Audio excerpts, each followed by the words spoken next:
we are 20 seconds away to go live, and I'll let you know once we are live.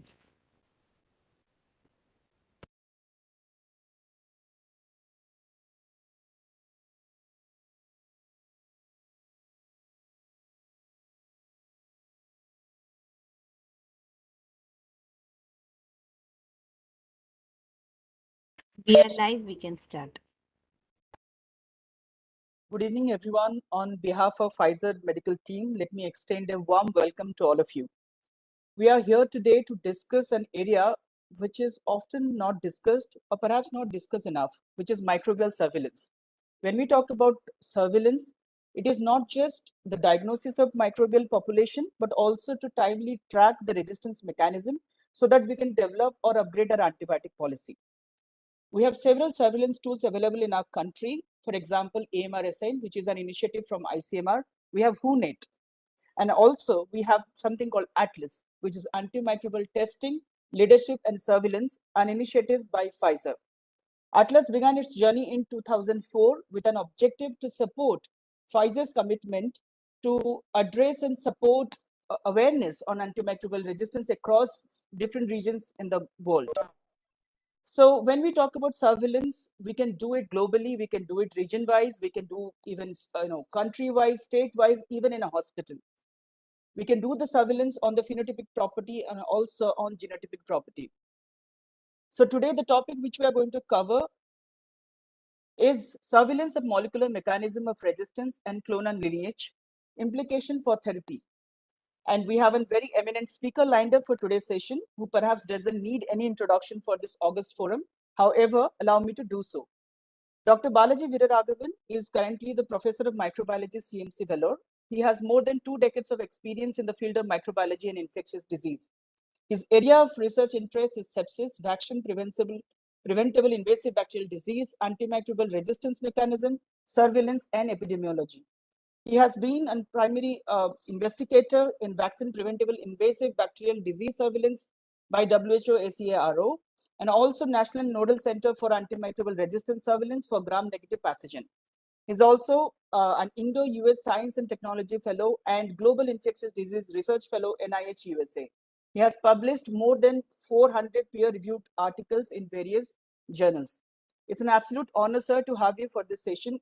Before I hand it over to you, I would request all the participants to write their question in the chat box. We are going to take all of them after we finish the presentation. Over to you, sir. Let me share your presentation, sir. Just let me see. Hi, Abhishek. Thank you, Abhishek. So you want me to start? Yes, sir. Okay, sure. Good evening, everyone. So for the next few minutes, I'm going to talk about the surveillance of molecular mechanism of resistant and clonal lineage, implication for therapy. So this is one of the important topic which is very essential because now this will give an idea for the treating physician what's going around, what is the real resistant mechanism happening, and what is the appropriate therapy. So we, in the era of antimicrobial resistance, we insist on antimicrobial stewardship. The most important single factor, which is very important for antimicrobial stewardship, is you need to have the right diagnosis. If you have the right organism isolated, identified, then you can give targeted therapy, and that is the best thing to happen in the antimicrobial stewardship. If you would have not identified the organism, if you are treating empirically, then the chances for antimicrobial stewardship to be successful is limited. So assuming something and treating it's really challenging. So to great extent, the empirical therapy to make it more successful, the surveillance of antimicrobial resistance prevailing locally is very important. So that's why always I think they keep calling think globally and act locally.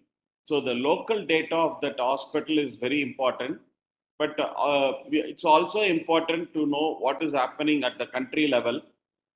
In our experience in the last 20 years, at least 5 years, we are very sure that the profile across the country is almost similar in the antimicrobial resistance, but the variation in the percentage are slightly different from hospital to hospital. Mainly in the primary health condition centers, the resistant rates are very, very less. In secondary, moderate, and the highest percentage of resistance are seen only in the corporates and in the tertiary care center, where the turnaround of the patient is very high. That is the reason why in the tertiary care centers, it's very important to have the surveillance. So now, in the next few minutes, I will show you the overall two important things. One is the antimicrobial resistance, very commonly seen across the country, and how that differs from rest of the global. It's very important because we do catch up with lot of international journals and learnings. It's nothing wrong, but always we need to learn from them and tailor them for our situation. So the resistant mechanism, what is seen outside India is quite different from what is happening in India. So I will compare and contrast, and I will show you the our experience in the last 6 to 7 years of surveillance with phenotypic and genotypic resistant characterization, mechanism characterization, and as well as the clonal lineage. Next slide, please. Next slide. Okay. So now I will be explaining you first what kind of information we derive from the phenotypic characterization and what are all the additional information we derive from the genotypic characterization. So always we do both phenotypic and genotypic characterization, and it complements each other, and we try to get more accurate information. So we do both phenotypic and genotypic characterization of antimicrobial resistant, especially for escape pathogens. And I will inform you why it is important to have molecular genotypic resistant mechanism also to be part of the surveillance. And third, I will be narrating the current AMR profile and molecular profile or lineage profile of the most important 4 gram-negative organism, that is E. coli, Klebsiella pneumoniae, Pseudomonas aeruginosa, and Acinetobacter baumannii. And finally, I will translate this information to prescription. So what are all the resistant mechanism and how this resistant mechanism in better way can be handled with the newcomer or new kid in the block, that is ceftazidime avibactam. Thus, ceftazidime avibactam is a complete answer, or how over and above ceftazidime avibactam we can achieve by adding other drugs to improve the quality health care or treatment. So next slide. Okay. Next please. Okay. Now, what are all the information we derive from the genotypic based resistance surveillance? One most important thing we will come across is the burden of the antimicrobial resistant in the hospital and cumulatively across the country if you collate.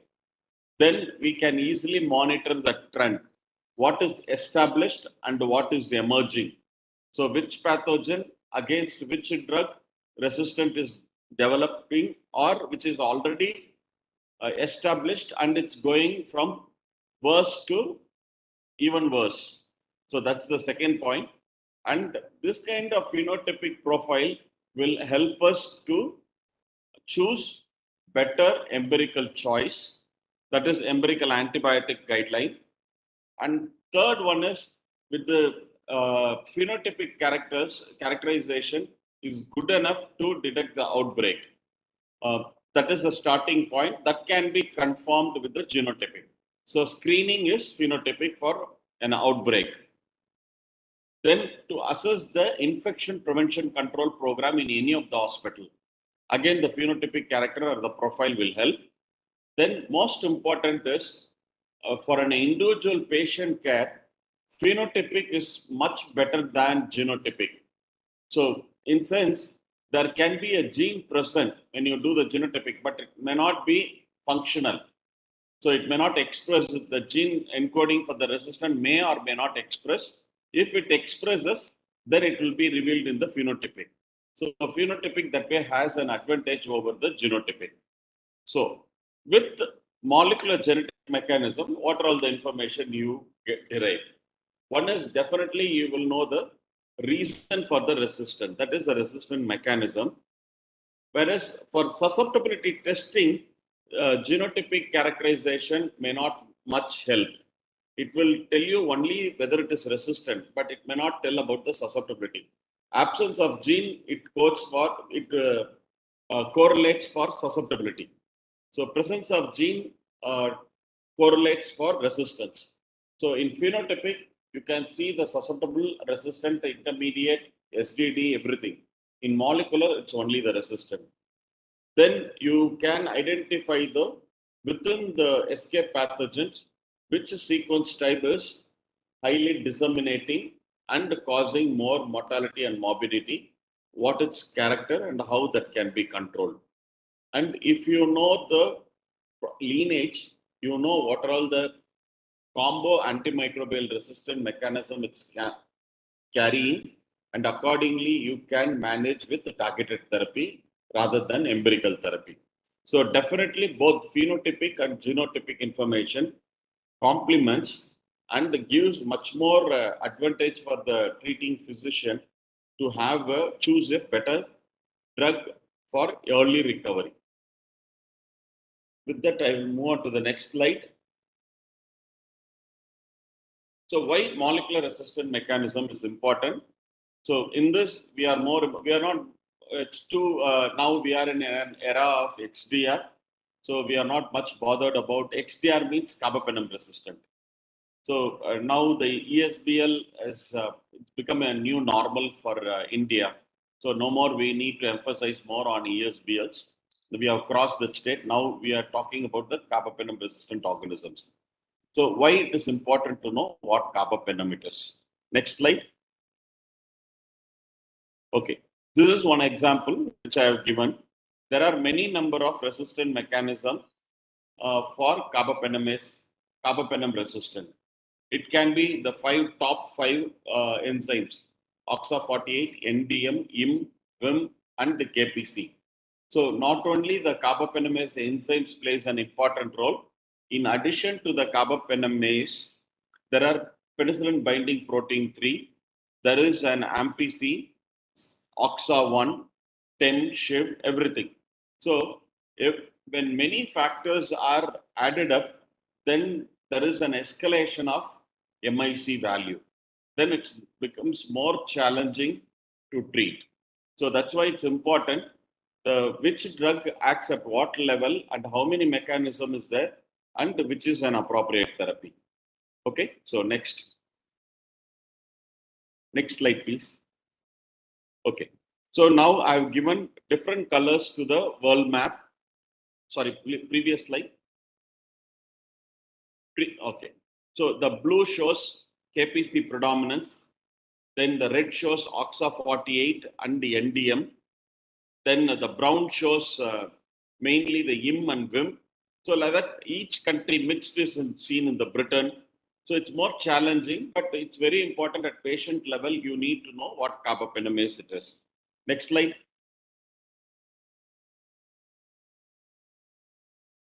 Okay.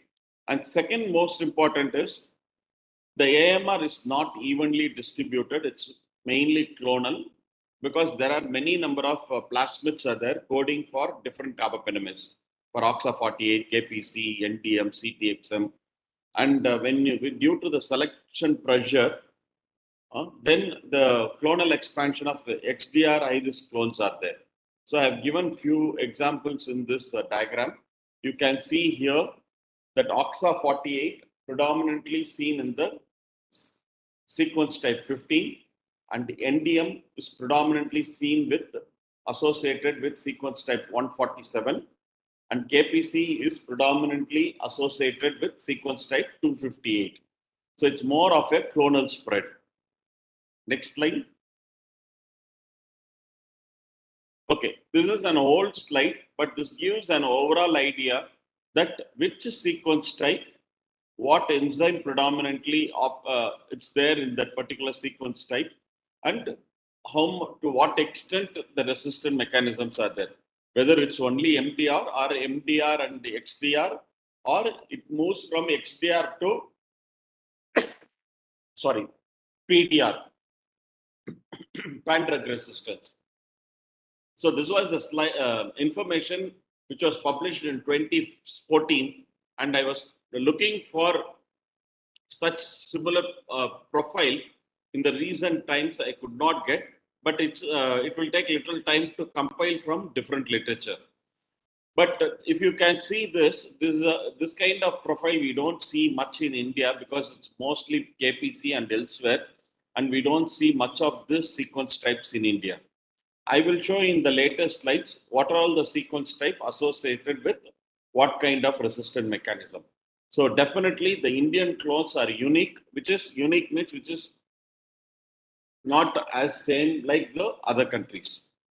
Next slide. Okay. That's what I said. Next slide, please. Now I will talk. Now I will deal with the individual organism. E. coli. It's an emerging superbug. Next. So don't consider E. coli is safest compared to the Klebsiella pseudomonas acinetobacter, for the simple reason there are multiple resistant mechanism operates in E. coli. So first I will talk about the Indian scenario, how the Indian E. coli are behaving. So in Indian E. coli, almost 70% of the E. coli are ESBL producers. That means it is resistant to all the third generation cephalosporins, monobactams, beta-lactam. Beta-lactam is inhibitor, plus or minus. And the second common mechanism associated with the ESBL is OXA1. Again, the importance of this OXA1 is it will knock off clavulinate, tazobactam, and sulbactam. Hence, it will make the beta-lactam, beta-lactamase inhibitor also resistant. So when both ESBL and OXA1 is there, you are very sure that third generation cephalosporin, monobactam, beta-lactam, beta-lactamase inhibitor, all the three antibiotics will be resistant. Then there is one more into the addition, that is inhibitor resistant TEM, it's called. So the TEM, there are a lot of inhibitors are there for TEM. Even the inhibitor is resistant to the TEM. That is another one. And if it is present, it will push up the MIC to piptazo. Piptazo and amoxiclav MIC goes up. Okay. Apart from this three, there is literature is building up over the few years on the importance of penicillin binding protein 3, where the ceftazidime binds, ceftazidime, ceftriaxone, cefotaxime goes and binds. So if there is an insert in PB3, then the binding affinity gets reduced. Hence, the efficacy of the drug or the action of the drug on the organism is also reduced.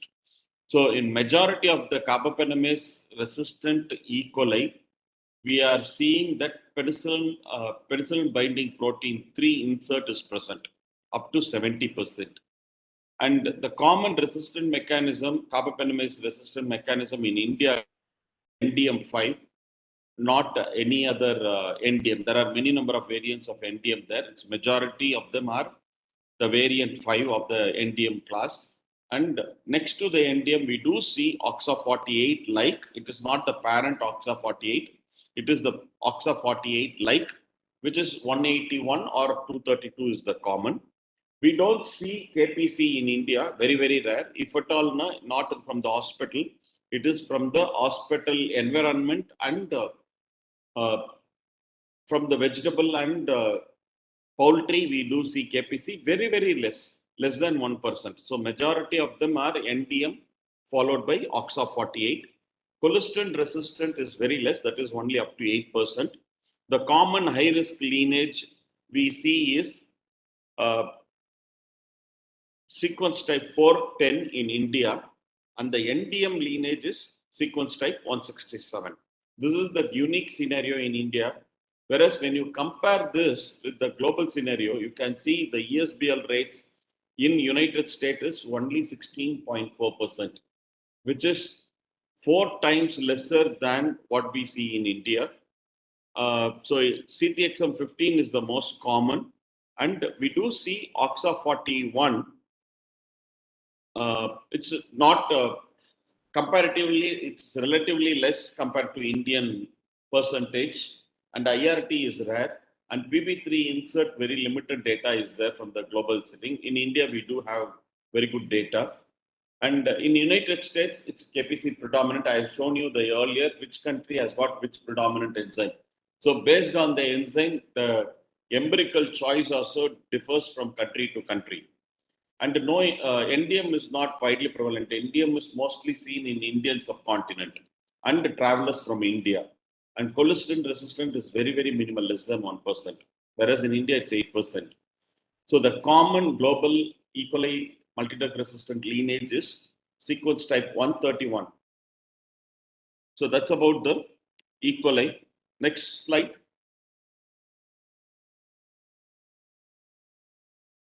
Next slide.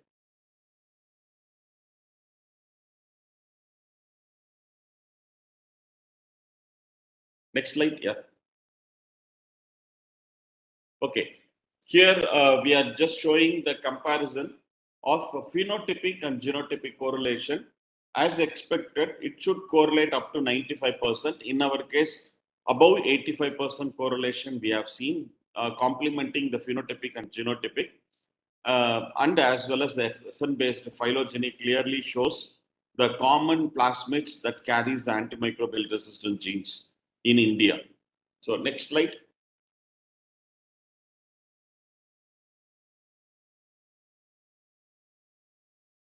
Next slide. Now I move on to the Klebsiella pneumoniae. So the Indian scenario, here the common carbapenemase is OXA48 followed by NDM, and OXA48 and NDM are there together.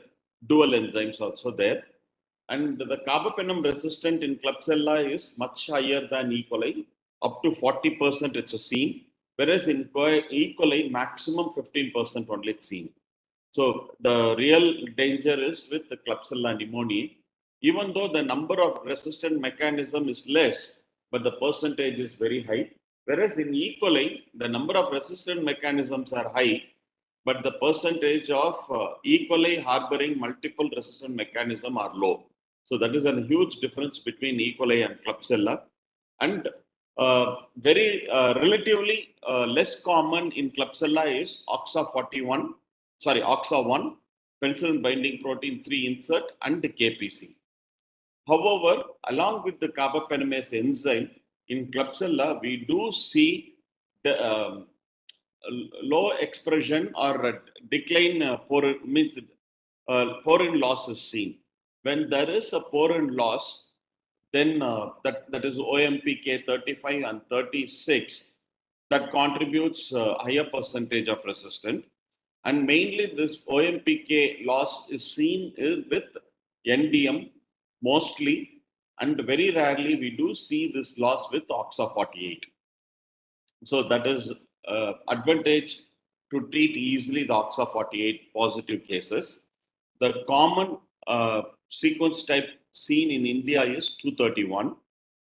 And I will tell another interesting aspect of sequence type 231 is this is the sequence type which has got highest convergence of virulence and multi-drug resistance together. Usually the trade-off or the rule of thumb or fitness cost is when multi-drug resistant is there, the virulence is relatively low, or if it is hypervirulent, the AMR will be low. But usually there will be a trade-off and balance will be there. It's because of the fitness cost. But what we are seeing of late is high virulence and multiple resistant mechanism, MDR. Both are together. It's called double whammy, and it's really threatens the humankind. So that is the uniqueness which we see in India. In global scenario, the carbapenemase resistant is relatively low compared to India. And again, the enzyme are totally different in different geographical region.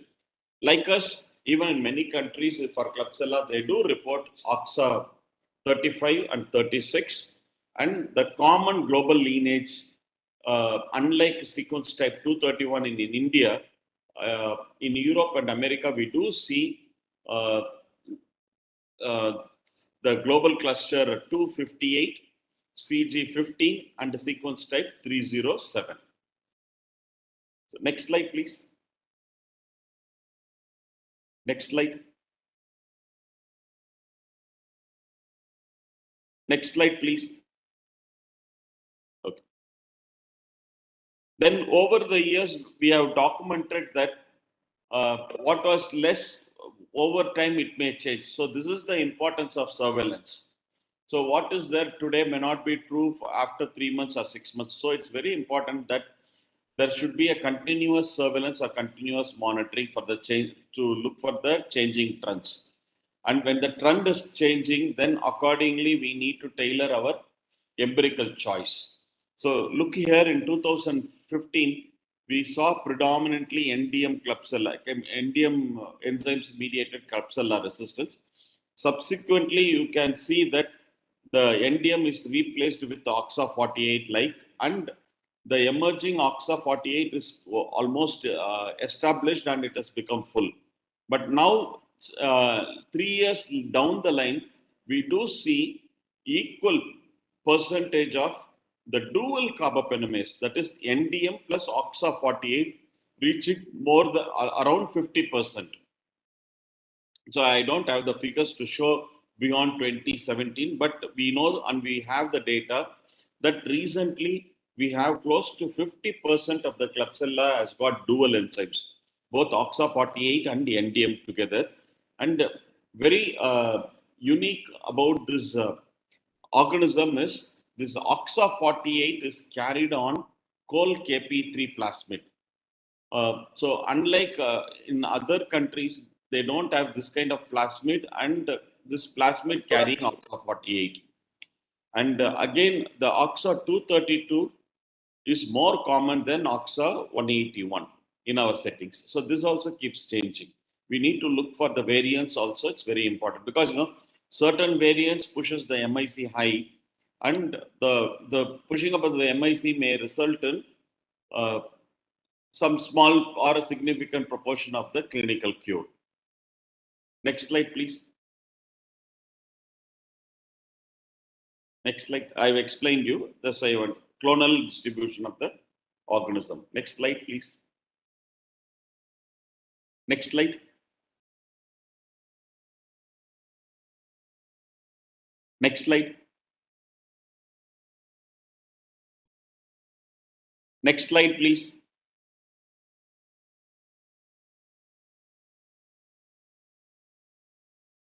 Next slide. Abhishek.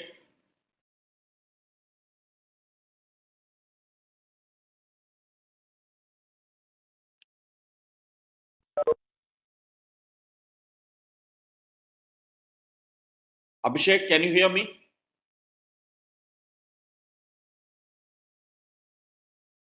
Abhishek?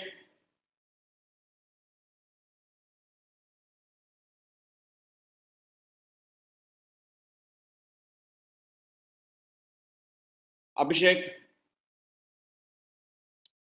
Sir, just a second. Sir is facing some network issues.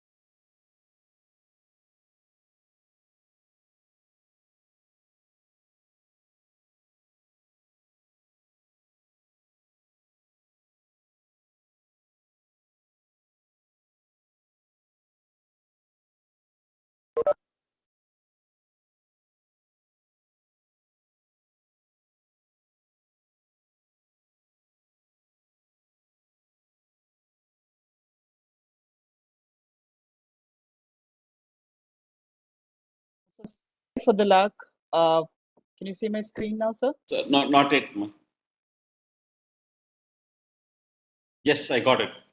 Yeah. Can you Yes, I'm making full screen. put it in the big screen? Yes, sir. Thank you. Yeah. So the common sequence type we do see in India is for Klebsiella is 231. This I mentioned to you. This is our data.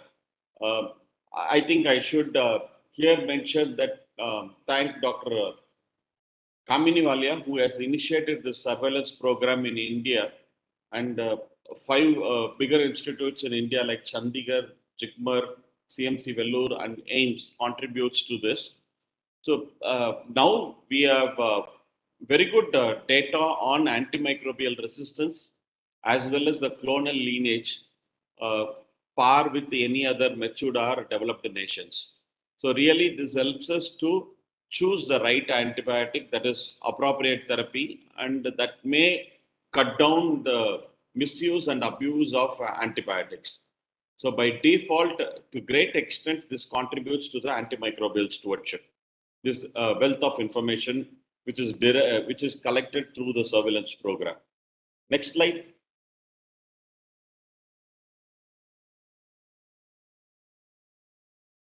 Okay, this is another interesting slide which I would like to explain. You can see two columns with different colors, red dominated and blue-green dominated. You can see here there is an A resistance score. This is the B virulence score. These are all the Klebsiella pneumonia collected, Klebsiella pneumonia of 14,000 genomes or organisms collected from 99 countries, and whole genome sequencing was done. And they have given some score for each sequence type. So for sequence type 23, the resistance score is minimal score is majority and maximal score is for few isolates. So similarly for virulence score has been given for the same sequence type 23. So what I would like to highlight here is if there is an resistance score is high, then you can see that virulence score is low. And virulence score is high here, but the resistance score is low here, vice versa. So there is a definitely trade-off. But only unique challenging thing is, can you press once, Abhishek? Look at here, 231. Can you press once? 231. This is what predominant in India. What we see is high resistance score and high virulence score. So we do see convergence of both virulence and resistance in sequence type 231, which is highly predominant in India. So which causes high morbidity and mortality. So this kind of convergence of virulence and resistance to this extent is not seen with any of the sequence type seen across the globe. So ours is exceptional. Either predominant resistance score will be there or predominant virulence score will be there. Both won't be there in other countries. So after us, it's China and maybe a few other countries where they have not done the surveillance yet. So as of now, it looks very clear that this is very unfortunate which happens for us. I think this is greatly due to poor infection control practices in India, because now multi-drug resistance are proliferates in the tertiary care center when there is a break in the chain of infection control program and in means inappropriate use or misuse and abuse of antibiotic. These are the two important components which pushes this clonal to spread across the Indian hospitals. And this particular sequence type 231 has got close to 30-40% porin loss, and both virulence and AMR is also the characteristic hallmark of our clonal lineage. Next slide. Next slide, please. Now I move on to Pseudomonas aeruginosa. It's difficult to treat now. Okay, so now I have said 60 to 70% susceptibility. I have to correct this. Currently, what we are seeing is only 50% susceptibility. There is a definite decrease in the percentage of susceptibility of Pseudomonas aeruginosa to anti-pseudomonal cephalosporins. and the resistant mechanism seems to be more common with Vietnam extended beta lactamase and guanine extended spectrum beta lactamase. In India, mostly web than just is very rare in India, whereas elsewhere web and just are there. And again, when I say 50% global scenario is susceptibility is continuing to stay with 70 to 80%, hover around 70 to 80%. The common resistant mechanism in India is VIM, NDM. In addition to this enzyme, we do have, this is the second one. The common one is efflux, porin loss, and inducible AMPC and metallo-beta lactamase, either VIM or NDM. But elsewhere, there is no metallo-beta lactamase. It's only the porin loss and efflux overexpression. So that makes huge difference between the Indian isolates and the global scenario. So here we don't have a drug for metallo-beta lactamase. So it's becoming more challenged to treat our resistant mechanism and the lineage.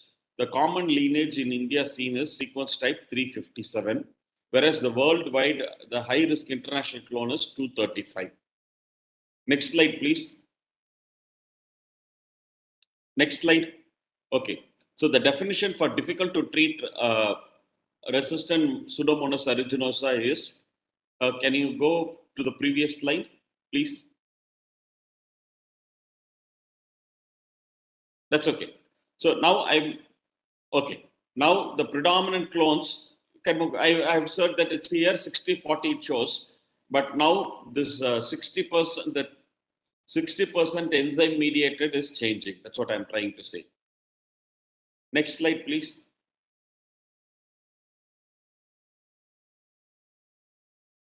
Next slide, please. Okay. So now in India, what we see is the dominant high-risk clones are sequence type. So but this is also fine. For efflux, it's predominantly seen in sequence type 357 resistant mechanism, where both the porin and Pseudomonas derived cephalosporinase and efflux, all three mechanisms operates in sequence type 244, and both plus Pseudomonas derived cephalosporin 98 is seen with sequence type 664. So sometimes this Pseudomonas derived cephalosporinase based certain variants will have equivalent to carbapenemase. Some are equivalent to ESBLs. So it all depends upon the variant. So something like an Omicron is a very mild infection, whereas the Delta is a more severe or causing high mortality. So something like that, the variant variant is the one which is the hallmark of the sequence type, and each sequence type has a different profile and clinical outcome and different clinical response to the different antibiotic and combinations. Next slide, please. Next slide. So here I am just compared the global and Indian scenario. Almost to the global scenario, our resistant mechanisms are there. Now I move on to Acinetobacter baumannii, the giant killer. Next slide, please. Next slide. I just finished. It's almost, you can see the global and Indian scenario similar. Okay. So the predominant resistant mechanism operating in Acinetobacter baumannii is OXA23. And up to 30%, the OXA23 is accompanied by the NDM. And if there is an insertional sequence AB BLA1, then the MIC is pushed higher. Up to 512, it may go. It's really difficult to treat. And typically, this BLA OXA23 is carried on and a transposon 2006 in India. And this belongs to international clone 2 or clonal cluster 208. So almost this is similar to the global scenario with a slight change where the 30% OXA23 is accompanied or associated with the NDM is not seen in the outside India.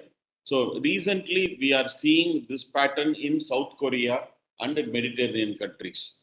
Still Europe and Americas are free from NDM. So that becomes a little easier to treat, even though there is no specific antibiotic for OXA23.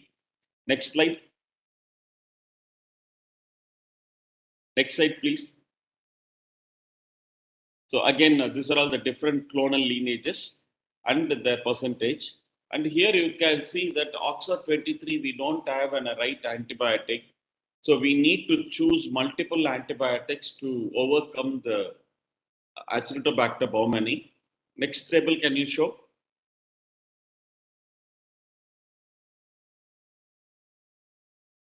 Next table, sorry. Okay. So for bacteremia, you need to choose different combo. Pneumonia, different combo. Intra-abdominal, totally where the tigecycline concentrates much higher. With the meropenem, you have to choose. If it is osteomyelitis, then minocycline meropenem may be a better choice. If it is a pyelonephritis, amikacin may be a better choice. So syndrome-wise, it differs, the combination, and the alternatives are different. Irrespective of the various combination, definitely it causes 40% mortality in the current scenario across the globe. That you need to remember. XDR Acinetobacter baumannii, the mortality rate is close to 40% across the country, not only across the country, across the globe. So it's really dangerous to have an XDR Acinetobacter baumannii in any of the hospitals. Next slide, please. Next slide. Okay. So definitely we don't have a good choice for NDM. However, we are lucky to have good choice for OXA48. And I know I told you that a great proportion of E. coli, Klebsiella are having OXA48. Once you know what enzyme is causing the resistance, then if it is OXA48, definitely the ceftazidime avibactam is the best choice. And touchwood, the most important is, so far, ceftazidime avibactam has not shown resistant to OXA48. That was really a good information. Means against KPC, some amount of resistance has been reported, but definitely not against OXA48. And we don't have KPC. So if at all, if OXA48 is there, we can be 100% sure that ceftazidime avibactam will work well. Next slide. Next slide, please. Okay, these are all the evidence. Among the KPC producers, you can see that ceftazidime avibactam has got highest clinical success compared to colistin and aminoglycoside, or colistin and carbapenem and aminoglycoside, carbapenem and colistin, or any other drugs. So among all other combinations, ceftazidime avibactam seems to be the best to have clinical success. Similarly, mortality-wise, also reduced mortality is seen with the ceftazidime avibactam compared to other comparators by 3 different leading clinical researchers. Next slide. This is specific for KPC. Look at the OXA48 in the next slide. This is exclusively for OXA48. Again, the same. Clinical cure is highest with 77%. 14-day surveillance is also highest. And 30-day surveillance is also much higher compared to the other comparator drugs. And the readmission is also very less with the 30-day recrudescence. It's only less than 10%. Next slide.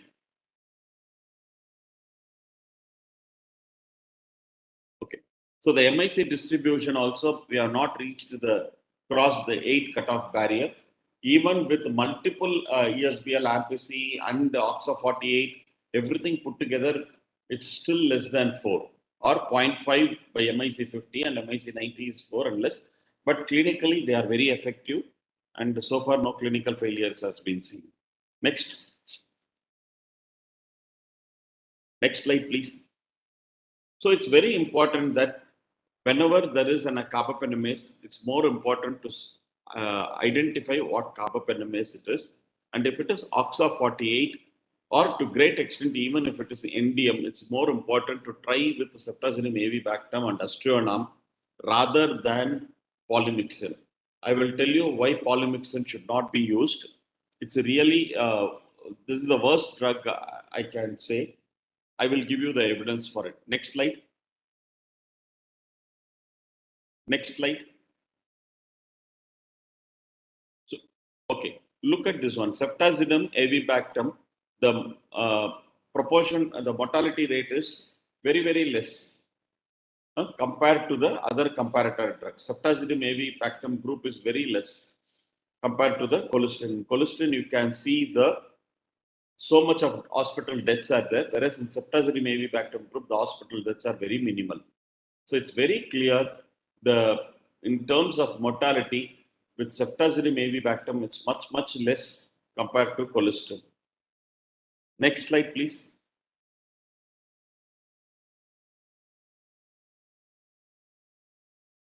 Okay.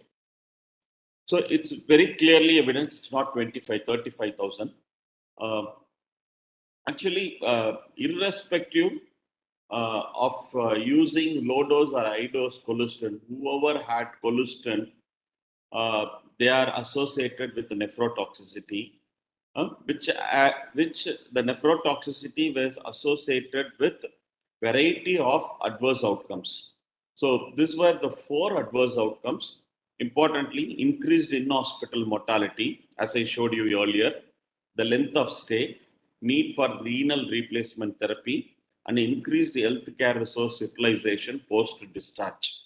So all are very important, and all the four are seen in whomever they have given cholesterol.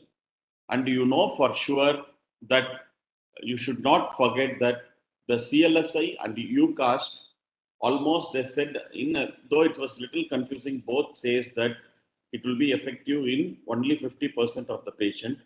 That too with optimum of 2 microgram being the serum concentration. If you give even little above 2, then nephrotoxicity occurs.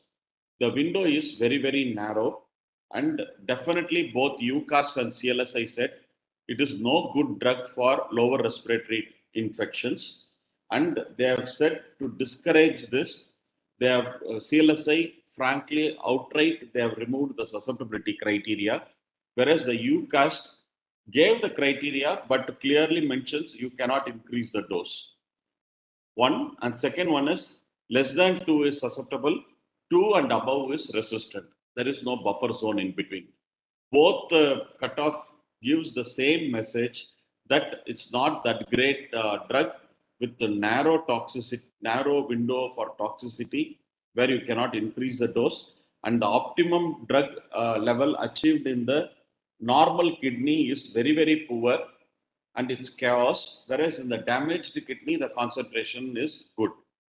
So that is the real scenario with polymyxin. So it should be strongly discouraged when you have a better drug with less nephrotoxicity and greater improvement in the clinical success. Next slide, please. Next slide. For our Indian scenario, we can pick it the advice from the Infectious Disease Society of America guidelines, where they say, next slide, please. Next slide, please. To use ceftazidime avibactam plus aztreonam, because the aztreonam takes care of NDM and the avibactam knocks off or preserves the aztreonam by knocking off the AMPC and OXA48, everything. So that for OXA48 straight forward, it's a ceftazidime avibactam. With this, I will stop here.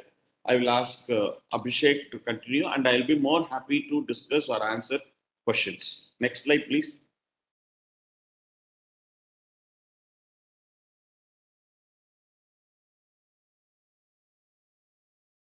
Thank you so much, sir, for this comprehensive and insightful presentation as always. And sorry for the lag we had in between for 1 minute. And That's there are okay. a lot of questions I can see in the chat box.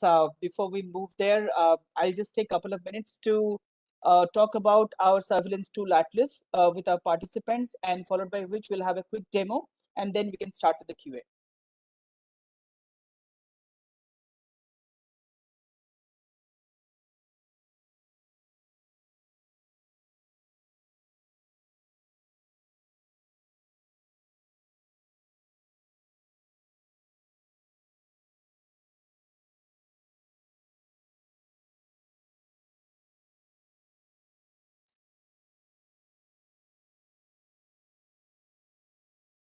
Yes.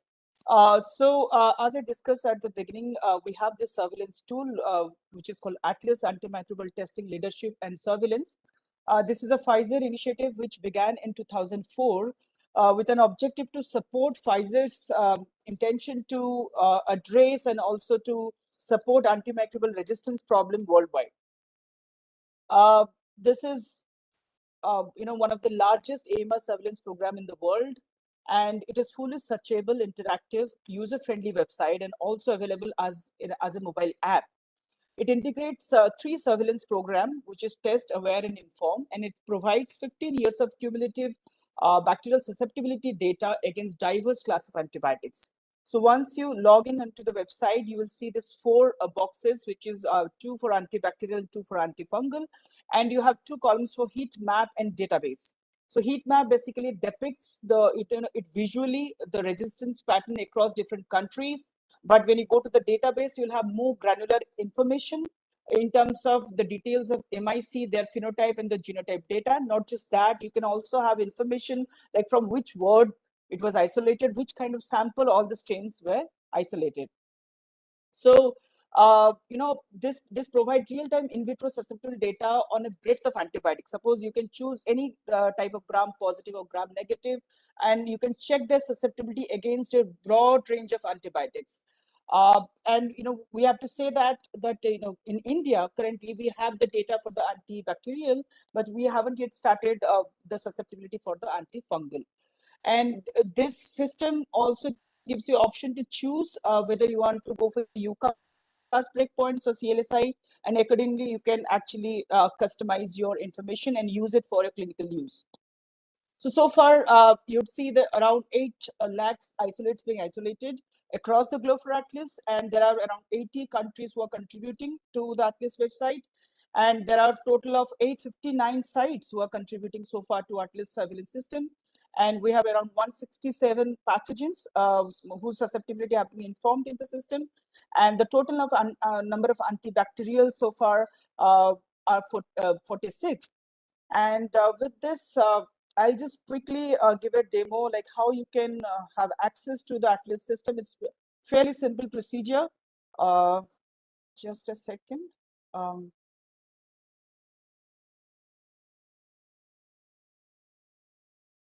Yeah. Jay, can you please confirm if you can see my screen? Yep.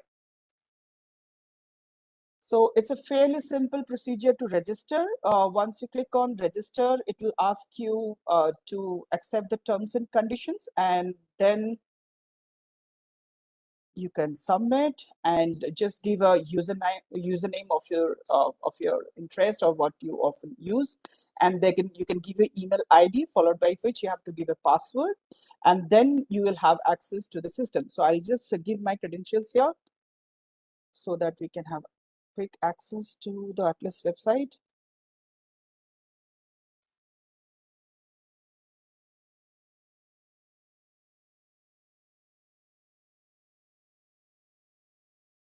Yeah, as I mentioned, we'll have, for heat map and database. So for antibacterial, if you go to the heat map,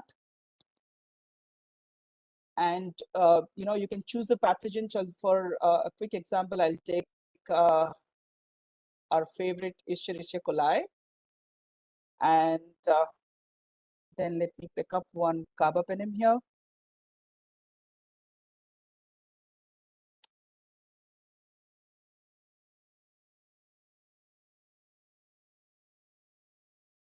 The menu, and then you can apply the filter. Basically, heat maps gives you one visual depiction like how the resistance pattern is happening across all the region in the country. So if you can see my screen, if you just click on any country, so you get a pop-up saying the resistant percentage for E. coli, right? So you can move from country to country and you can see the percentage of resistance. And if you want to see the trend, there is also an option where you can choose multiple years and you can see the trend and how it is changing over time, right? So, and then I'll just go back to the database because that's where we get all the granular information. So I'll choose India.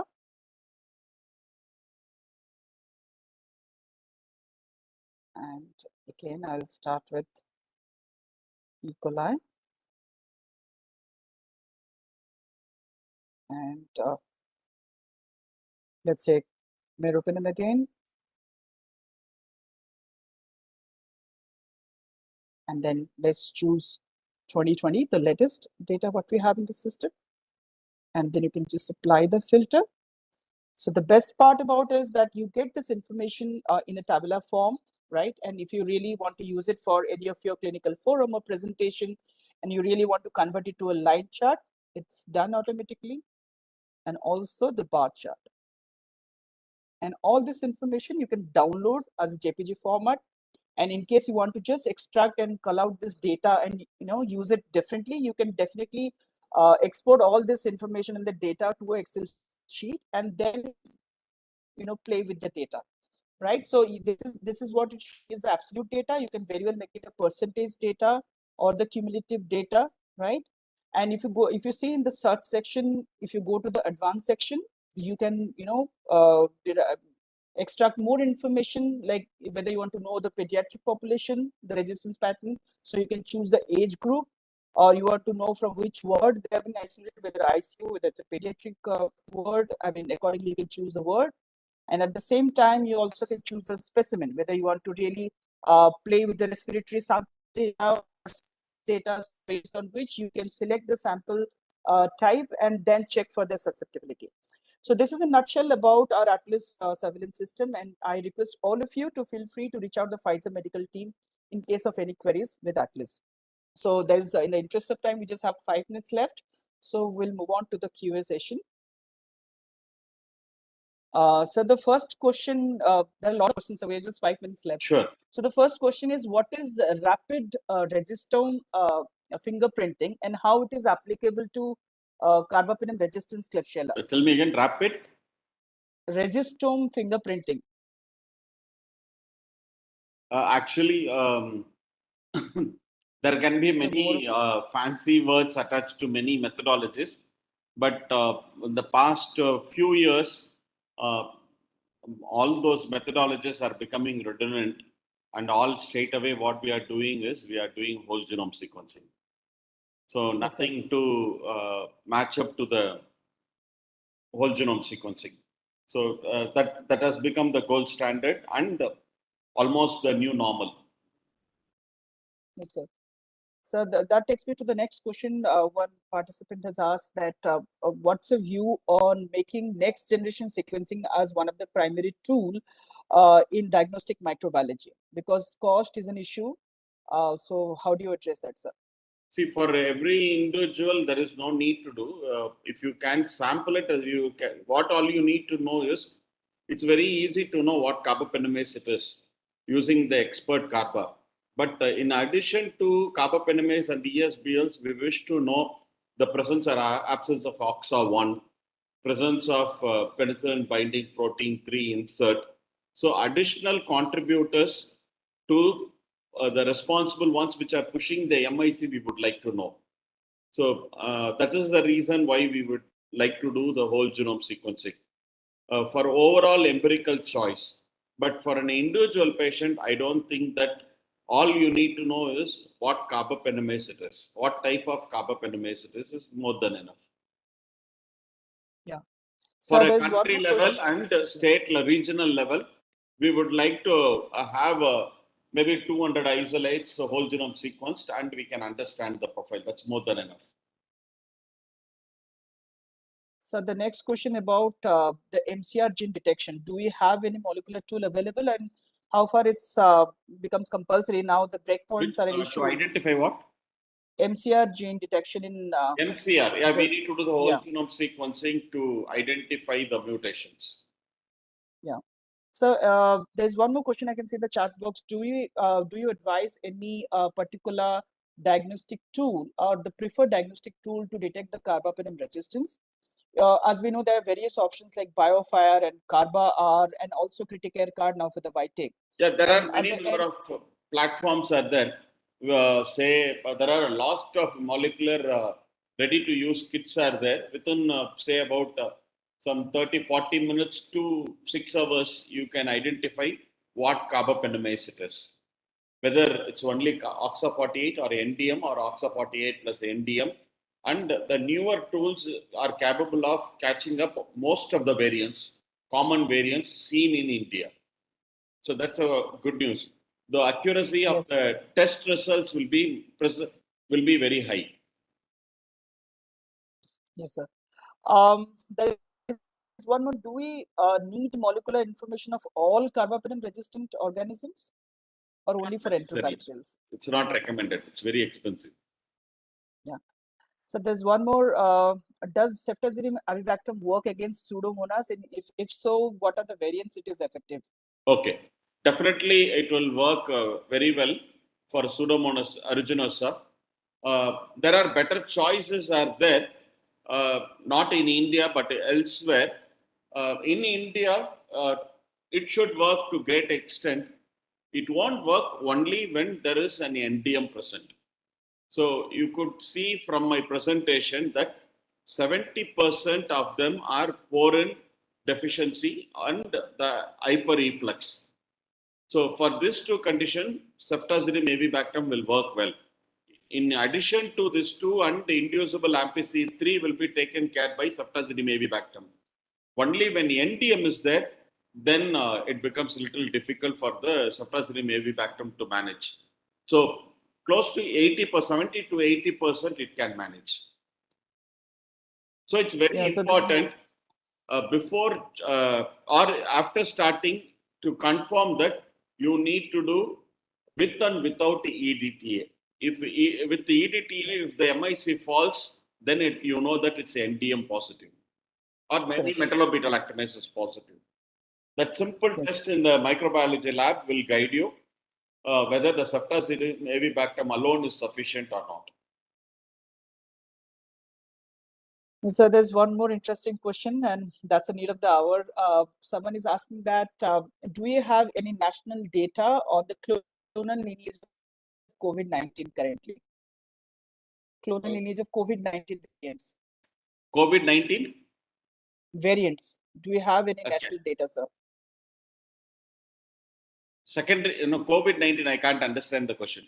COVID-19 variants surveillance data. Any national data do we have? No, we don't have one. We don't have. Post COVID-19, we don't have the data. Yes. So there's one more question. Sure. Does CMC Vellore do EQUAS for the molecular testing? EQUAS, on we provide. Tier 2 and Tier 3, they have to enroll and pay additional amount. I think in the website we have not updated. I think this week, in a couple of days, the website will be updated about those information. Because we realized what we have updated that lost, so the old version is there. So I made arrangements in the EQUAS portal from CMC Vellore, especially the Tier 2 service.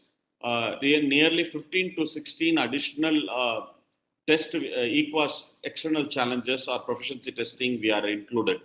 So that list they can see in another, definitely by this weekend they can have a look at that website. Okay, so there's one more question, like how far the test results from BioFar are reliable to start the empiric therapy? See, I don't have an experience with the BioFire, but I do have experience with the Carba Expert. So really, it's good. Carba Expert you can use. I don't think that we need to have, that should be any problem with even BioFire, because the BioFire is FDA cleared. So when a FDA clears, then definitely you can vouch for the robustness of the system. Yes, sir. I can see one more question. How many sites in India are being covered under Atlas surveillance? And if I can answer that, sure. So far we have 10 sites who are contributing to the Atlas surveillance system. And yeah, that's the answer. And we have one more question, sir. What are, yeah, that's, I shouldn't miss. There's one more question on the public health. Yeah. What is the role of genomics in mitigating the public health impact of antimicrobial resistance? How far genomics can contribute? As I mentioned to you, the genomics will inform more about the resistant mechanism in place. So that helps us to decide on the empirical therapy. If you have, for a person, identified then target therapy can be given. So the target therapy in a given 100 patient, it's possible only for 10 to 15. So the remaining 85% or more than 70% of the individual need to be treated empirically. So to have that empirical choice, the whole genome sequencing or genotypic surveillance of the escape pathogens give us a good information. Yes, thank you. I think we have covered all questions. Let me just, yes, sir. We have covered all the questions. And with this, we have come to the end of the session. And before we end, I would like to sincerely thank sir for your time.